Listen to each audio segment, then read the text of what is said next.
How's it going, guys? Welcome to the Trades and Grades YouTube channel. I'm Noah Wright. Alongside me is Caleb Nemi, and today we will be going over the Dynasty running back rankings with the class of 2023 involved. Now, they haven't been drafted yet, but we're going to get a little spicy. I'm going to put them in there with my rankings, and Caleb's going to dissect them. If you guys love Dynasty Fantasy Football, like this video, subscribe to our channel. We do all things Dynasty. And without further ado, let's get to it.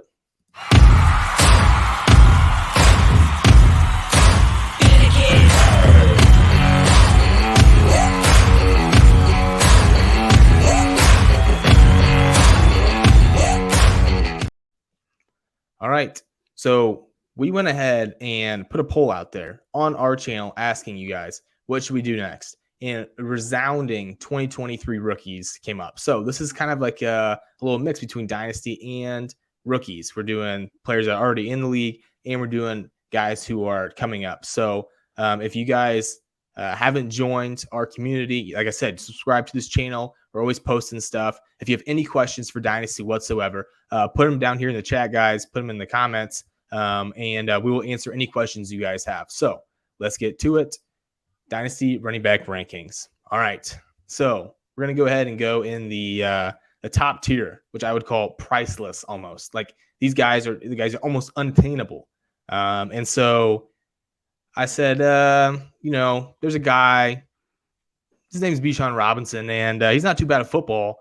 And right now, I don't know if there's a price that you can get Bijan Robinson. The 101 in 2023 is a resounding yes. In the community, we put it out there. You guys said almost 90%, I believe, Bijan Robinson's a 101 over CJ Stroud and Bryce Young. And so I'm here at the priceless range. And we can't forget about Jonathon Taylor, right? Even though he's had a down year, the Colts have just been abysmal. And he has had some injury issues, but he's still a pretty solid floor player, and he has a ceiling if they can figure out, get their act together, whatever's going on there with the Colts. So I still feel like he's up there. Now, I'm not sure if you really want to be paying a whole lot for running backs because we've seen this year that injuries can really take a toll. But if you're talking about, ranking them, he's just, I feel like, so far above, the rest of these guys along with Bijan, even though he hasn't even stepped a foot on the NFL playing surface. He is just an overall dynamic beast. So, Caleb, first two, do you have an issue with him? I do not have any issue. I think this too, we've talked about this too. Drafting, especially in Superflex leagues like Bijan 101, I feel like, especially after this year, the concept feels so bizarre because we're like, crap, like all it takes is one injury for, Breece Hall to be the RB1 in Dynasty to like all of a sudden falling. But I think Bijan, just with his profile and everything, like instantly becomes the 101, and Jonathon Taylor at 2 have no problems with it. Same elite profile with 2 very solid seasons under his belt. So, yep. And he's still, I think, next year he's gonna turn 24. So as long as you sell Jonathon Taylor before the age of 25, no issues as the RB2 going into next year. Yep, I agree. And so yeah, if I was listening to Dynasty Nerds. If you guys don't know Dynasty Nerds, they're a great podcast show to listen to, and they do some really cool stuff. And so I was listening to one of their guys, and he said he was grading Bijan, and he's done rankings. His name's Garrett Price. He does rankings, and he said that he is the highest graded running back he's had since he started ranking them 3 years ago. And that's including, the DeAndre Swifts, Jonathan Taylors, Najee Harris, Breece Hall, you name it. He has ranked him. I think the highest he ever had was maybe around like the 80s. He doesn't go up to 100. That's almost impossible. But around 80 is like an amazing running back. And Bijan's 5 points higher than any other running back he's ever had. That's how insane he is. So just put in that perspective when you're thinking about where you're going to pick, how good is this guy? He said he's so good he almost hurts himself, which he was going to go on to further explain when he breaks down his nerd scores, what they call him. But we'll move on to the running back 1 combo. So this is like those guys that are like possible to be running back 1s. And we've seen a lot of turmoil in the running back rankings this year. So there could be really a lot of guys, but these guys are more the high end guys. So Breece Hall, my boy, 101 last year. Got him in, I think, my home league. I know for sure. I'm not sure if I got him in any other leagues with the 101, but there's just something about like having a bad team and then getting that 1-star player and him just turning out to be so good. And then he tears his ACL, and it's just what a gut punch. But I love some Breece Hall. CMC is always up there. I mean, that's just like you can't really say he's not in the running back one conversation just because of his ceiling. San Francisco seeming to use him. They're figuring out how to use him really well, and Debo just got hurt, so usage is gonna be a little bit different. And then Saquon, which I know Caleb's gonna like, and I didn't really know where to put him because I couldn't put him in the next category. I feel like he deserves to be up here. He's running back 5 on the year. He's going to have a lot of question marks with the contract situation where he's going to go. Are they going to franchise tag him? They're in New York, which I think they probably should do. But he's had a great comeback year, and I love to see it for the young guy. Yeah, no, I like these. I like these rankings in the RB1. I mean, if you were like talking hypothetically, I'd probably have, if Bijan was, RB1, Jonathon Taylor was RB2, Breece Hall would be my RB3, but then I'd probably have Saquon ahead of CMC. And there's probably someone, I don't know, is there anyone else on this RB1 combo that, or is this it? This is the list, yeah. Okay. There's probably one person missing for me, but that's okay. Well, we'll see if they fall in the next one. But yeah, I just feel like even though Breece has the injury, he's so young that he'll be able to bounce back by the age of like 23. And then you have those extra, couple years where he could go until he's 26, 27. And so I don't know. I feel like it's hard not to put him up there. This next category I think is going to be fun because it is a bunch of guys who are really good and young, but we don't know, like there's question marks, whether it be injuries, whether it be their usage, whatever by me. So we'll go with the first guy. That's DeAndre Swift. I love DeAndre Swift. It's well known if you've been a fan of the channel, if you've been subscribing, watching. I love DeAndre Swift, but he has had a really weird year, and he's had injuries. They haven't used him. Jamal Williams has the most rushing touchdowns in the history of football, and he steals every single touchdown at the 1 yard line from DeAndre Swift, and it sucks. Swift has usually been the guy to get all the pass catching workload, and so the touchdowns would come every so often, but he's really that, catch merchant. And now he's not quite getting that, and they're not using him and whatever. So question marks there. Next guy, Travis Etienne. We thought he was going to have that breakout, and he kind of did midseason. And then the last 4 weeks, they just kind of sucked, really. And so I'm not really quite sure what's going on there. It seems like Jacksonville is starting to turn it around. Trevor Lawrence has been great. And they're going to have Calvin Ridley next year, so the offense might be pretty good. And, Travis Etienne was the first-round running back in 2021. So can't ignore the draft capital. I know that people will say, well, the coach that's there now wasn't the coach that got him then. Well, at the time, they wanted Kadarius Toney, so it doesn't even matter. They still drafted in the first round. Then you got Kenneth Walker, and I almost put him in the running back 1 combo, but I've never been super high on Kenneth Walker. He had a great, again, something like Travis Etienne, where in the middle of the year, he just kind of popped off and then reeled it back a little bit. And then he's had the injury issues. And so I'm just not quite sure if he's going to, ascend to the next level where he can be a top 5 running back week in and week out. And so I even though Seattle does run the ball quite a bit, I'm just not sure he's going to be able to attain that. And then Javonte Williams. He's been somebody that I don't feel like has been talked about very much. He had the knee injury, went down early in the season, and after that, it's been like almost nothing. And I don't hear anybody talk about Javonte Williams hardly, and so I can't forget about him. And he was starting to get up to that running back 3, running back 4 in dynasty range. I feel like it was really like Jonathon Taylor, and then DeAndre Swift, him, Najee Harris were all up in that zone with CMC before the season started, which is crazy now that things have changed so much, but he is kind of, fallen off. And so I still think he's really good. He's going to have to come back from that knee injury, but he was young coming out. And like Breece Hall, once he gets back to being fully healthy, I don't think you'll probably see that till the end of 2023. But 2024, I know that sounds far away, but this is Dynasty. 2024, I think is perhaps a year that Javonte Williams would be able to break out. Yeah, no, I agree with everything besides the fact, I think, honestly, I would put Travis Etienne and Ken Walker both in the RB1 combo, only for like just dynasty based on their age. I think Travis Etienne, his breakout was big enough for me to have confidence heading into next year, especially with Calvin Ridley coming in, Trevor Lawrence playing better, that he'll get a lot more touchdowns, which I think is going to be important. And then Ken Walker just absolutely producing with the Seattle offense. We'll see what happens this offseason, whether they draft a quarterback or not. I don't think that's going to affect the fact that Geno Smith is going to be the starter next year. and we've seen how productive the offense has been this year. So I think another year of Geno Smith and better offensive line, and they of course are still going to have DK and Tyler Lockett. Like, I think Ken Walker definitely has potential, and I like the fact that you threw Javonte in here. I think a lot of people are sleeping on him right now. If you were able to sell him while he was at the RB3 price, like, good for you. But as we're kind of, I think right now on keep trade cut, he's like the RB11. So keeping him in the young, but like that, especially heading into next year. Hopefully Russ can actually cook and Javonte Williams can be taking part of that feast. Yeah.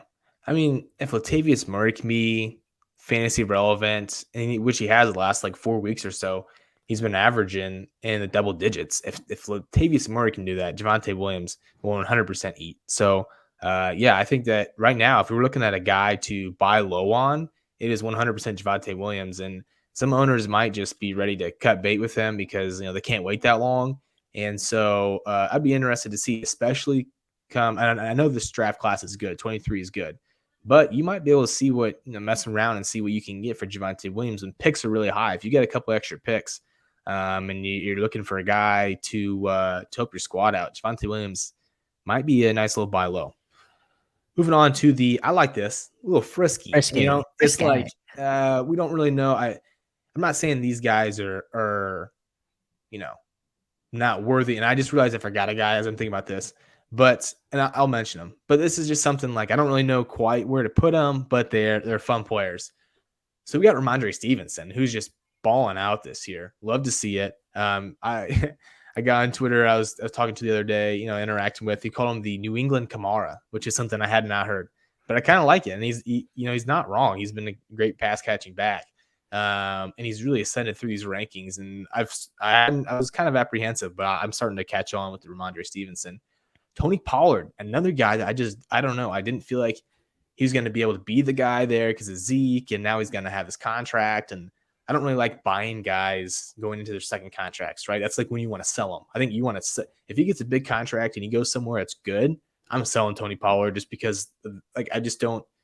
Those aren't the type of guys. Maybe you can wait and have him a couple games where he explodes, but realistically, the highest you're going to get him, I think, is either now or when he signs a contract with somebody that's pretty big. Then we got Josh Jacobs, and I feel like Josh Jacobs doesn't get the respect that he deserves. And so I had to throw him in there. He's, again, another guy that's going to be on a second contract, but he's having such a good year this year. I'm hoping they can franchise tag him or something, bring him back next year, get another year of, production out of him. And so that's just another guy where it's like, they're not towards the top of those running back rankings, but they're good running backs to have. And they're not old. I mean, Josh Jacobs is like 24, I think, maybe 25. He's not old. Pollard's getting up there a little bit, and Stevenson's, he's a rookie last year. And then we have our second 2023 running back, Jahmyr Gibbs. Now, I'm not fully on the Jahmyr Gibbs train yet. I want to see how. I haven't watched the tape yet, but I'm just based off of his profile and his stature and physical, attributes. It's going to be, I feel like, a little bit tougher for him to be able to succeed at the next level, statistically speaking, right? He's not one of the biggest backs that there's out there.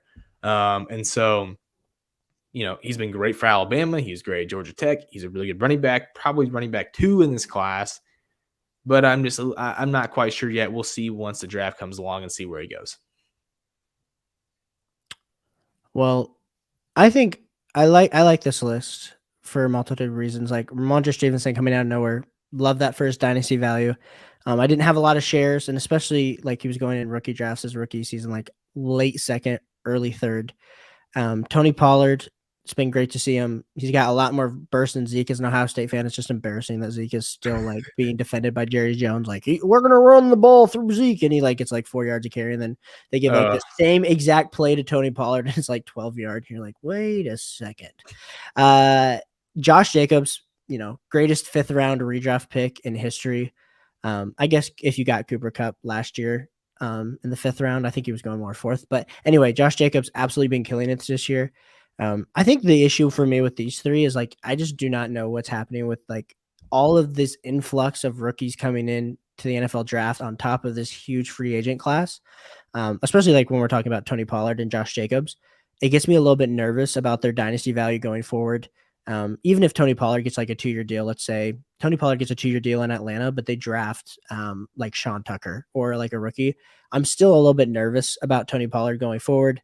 Same thing with Josh Jacobs. Like, it wouldn't surprise me if I know they have Jahmyr White, your boy, as a backup right now, but it wouldn't surprise me if they brought in someone else next year. So I think those are things to consider. And of course, you then had to throw my boy Jahmyr Gibbs into the frisky category. I'm not roasting you on this because like I see the point. Like he's undersized. You know, he doesn't have the typical prototypical like bell cow profile, and I think it's just going to determine where he goes in the draft. Like if he does go in the first round, which I know like Todd McShay came out with a mock draft today, not looking like Jahmyr Gibbs is going in the first round. So let's just say hypothetically he goes like early second. I'm still going to be all in on Jahmyr Gibbs. He's going to be my RB2 in the class. And I think if we were to like put him, and I know he's in the frisky category, but I'm talking more like dynasty rankings, like he's instantly going to get propelled in like the top 8 or 9 of dynasty running backs, just depending how things shake this offseason. So I'm excited about Jahmyr Gibbs. I like the profile. I know a lot of people that like have watched Alabama football are like, oh, like he only catches passes and he runs onto the outside. And it's like, bro, like Georgia Tech never threw the ball. And like this dude was producing like running up the middle. So like, I think he will be a bell cow in the NFL. It's just, he's going to have to find like the right system.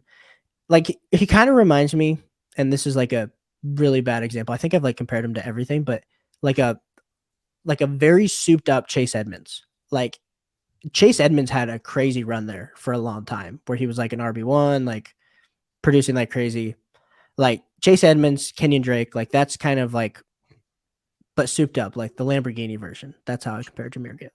Yeah, no, I mean Camden, he compared him to Kamara, I think a couple weeks ago in our mock draft.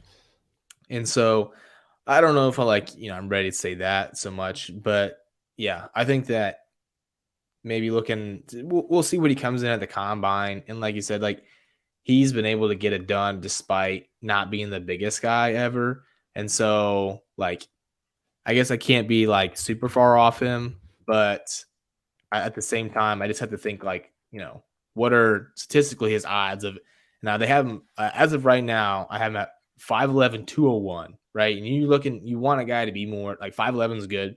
You were looking 220, 215, 220, somewhere in there. And so he's just going to have a little more work to do. I'm not saying he can't do it. Austin Eckler's a guy that can do that, brings me to my next point, which is Austin Eckler, which I didn't manage to get on here, which I got to slip my mind. But Austin Eckler is a special mention. I'll put him in the frisky category because of his age. Now he could you can make the argument he's an RB1 combo, right? Because he's been so good. I mean, he is an RB1. So it's hard to say that he's not, but it's dynasty, and you have to realize like the age. 27. Yeah, he's 27, and so it's just tough to put him high up there. He's probably one of the best guys you can get like bang for your buck. Like you go out and get Austin Eckler. I don't feel like he's that expensive. Like theoretically speaking, for his production anyway.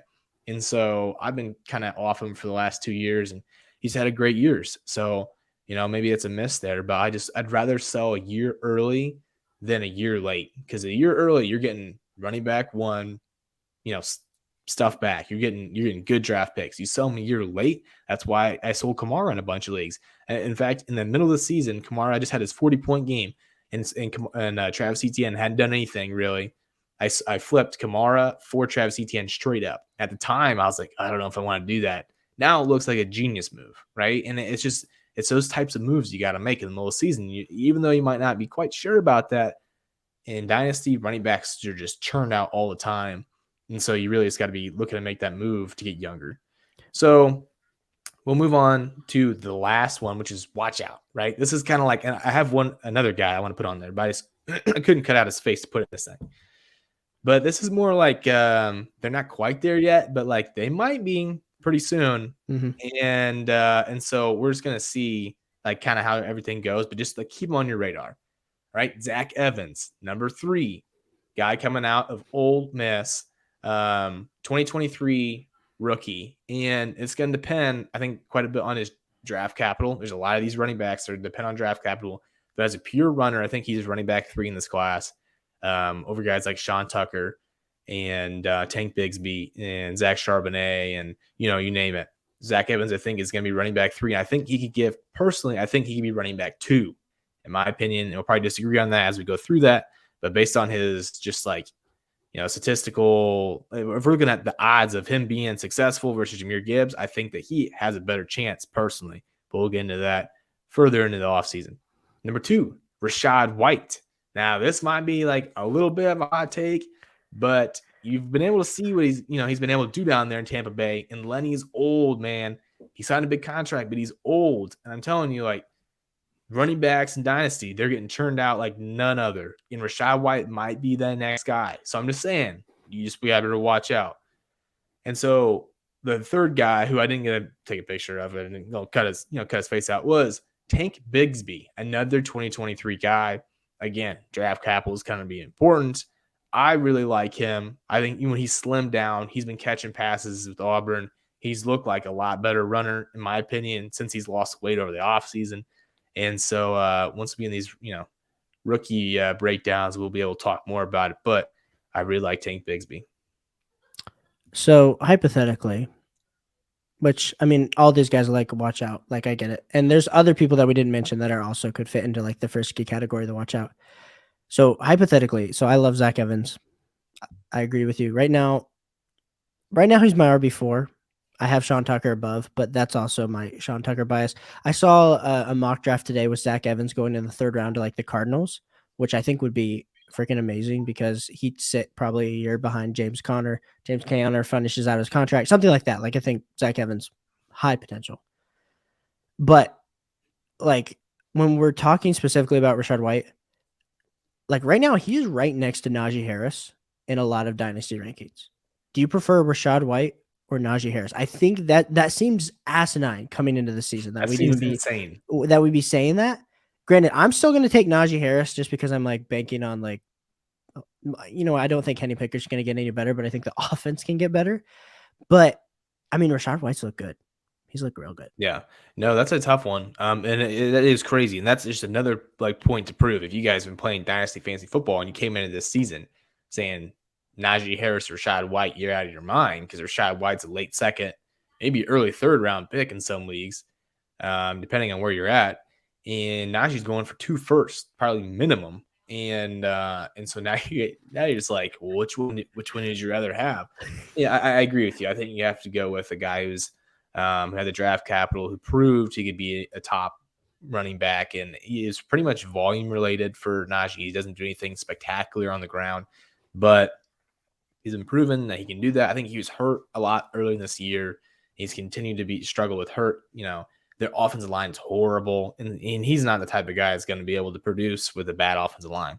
So he had a lot of catches last year. I think if they can figure out this offense, I will say there's another study. I've seen a study done where if you have a rookie quarterback and you are a running back, you are going to have percentage-wise a worse year. It's just like I wish I could link it because I don't remember, but the points per game for running backs who have rookie quarterbacks, it goes down almost every single time. It's just like on average it goes down. So there's that to think about. That's just part of it. And so yeah, I think you kind of have to go with Najee, but it's crazy we even have to say that because Rachaad White's look really good, and Tampa Bay hasn't even been that great. So if him to look at is something to watch out for. I have one more question for you. I know we're going long on this YouTube video, so if you're still with us, we appreciate you guys so much. And if you haven't already liked and subscribed, this is a Bijan question for anyone that stuck around and loves them some Bijan. Okay, you have the 101, Noah, and someone offers you the 106 and a 24 first. Is that enough for you to move off of Bijan? If hypothetically you could use a running back and like your team's not actually like dog crap and like Bijan's only like if you know that he would fit on your team. Right. Yeah, no. I mean, if your team is not like, bone dry, if you have like a decent core assembled and you bring it, that's not even close. Like you're picking Bijan Robinson. I don't know how many firsts it would take, but like it would take quite a bit for me to move off of him. I don't even that doesn't even get me interested, which is crazy to say because you don't want to do that with really any running back. But I just think he plays a couple games. You draft him, he plays a couple games. He plays this first rookie season. he's going to go for 3 firsts minimum. So he's just that crazy of a prospect. Like, it's like the second coming of Saquon Barkley, which might be like hearsay to you because I know you love Saquon, but like he is like at that point in time. I think that's the discussion. We probably can make that into another video of like at what point though do you just say like the process? Like we've seen running backs get like one injury to Bijan and all of a sudden you're like, crap, like I could have had 2 firsts. I could have had the 106 and a 24 first in a loaded class. Like, I don't know. I think that's always something that I'm always thinking about. So anyway, we'll probably let's do that in another video this offseason, but we don't have to get into it right now. Yep. We'll get into it. We'll see where Bijan Robinson's price point's at, guys. All right, that's my running back rankings for right now, guys. Appreciate you guys watching the video. If you guys haven't seen it yet, we're going to have a rookie mock right here, 2023. Go watch it. See you guys later.